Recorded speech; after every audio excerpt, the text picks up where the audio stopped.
Some huge news coming out right now. Looks like Andy Cruz has his fight lined up. It's going to be on the card, January 25th. It'll be on the card with Diego Pacheco versus Steven Nelson as the main event. And as the co-main event, it's going to be Andy Cruz versus Omar Salcido. From what I've seen, this should be a 10-round fight. I know Andy Cruz hasn't been in many 10-round fights recently. This might be his first 10-round fight that will come up, but he's gonna need to get in this fight and actually make something happen. We know Salcido is a guy that got in the ring with Chris Colbert recently and did a lot of damage. Ended up getting up out of there. I don't know why I said that, but Andy Cruz had all his fights been 10-round fights.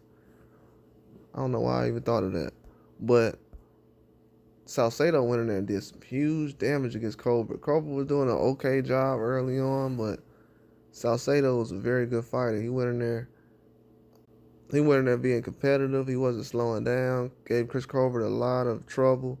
Ended up making him quit. They threw the towel in and everything else. Called the fight off in the 9th round. Dude had like one more round to go. Still called the fight off.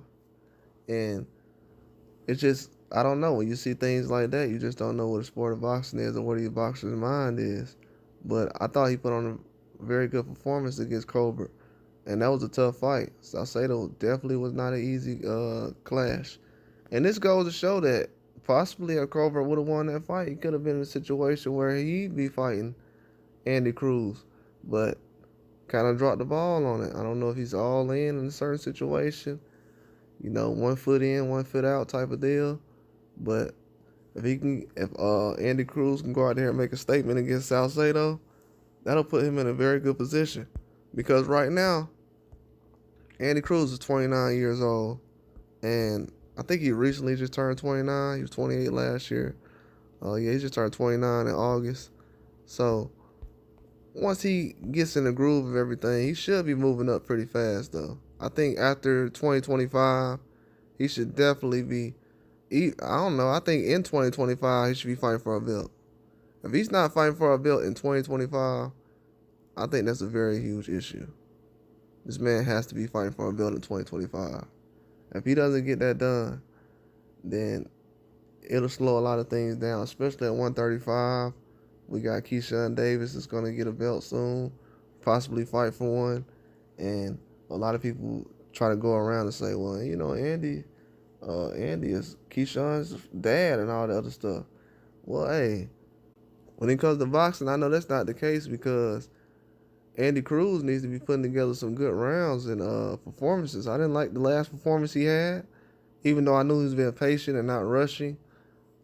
I just didn't like the last performance he had. I thought he could have put a lot more things together. And with that fight he had recently, it showed a lot of things that he could improve on in the pro game. The pro game is not like the amateurs. A lot of people got to realize this. The way they score fights, the way people fight in the pros, it's a lot more different. It's a lot more, I would say, thoughts put into it, little tactics that guys use to have advantages. So it's a lot of things that go into the sport. But I think Andy Cruz is going to have a tough fight, but it's going to be something that he needs right now. It's a good step-up fight for him. Even though he's 29, gold medalist, right now he needs tough competition at 135 that will lead him through the door. And I want to see him in a tough fight or competitive title fight before he's 30 years old. But once he gets to 30, he's going to be rocking and rolling.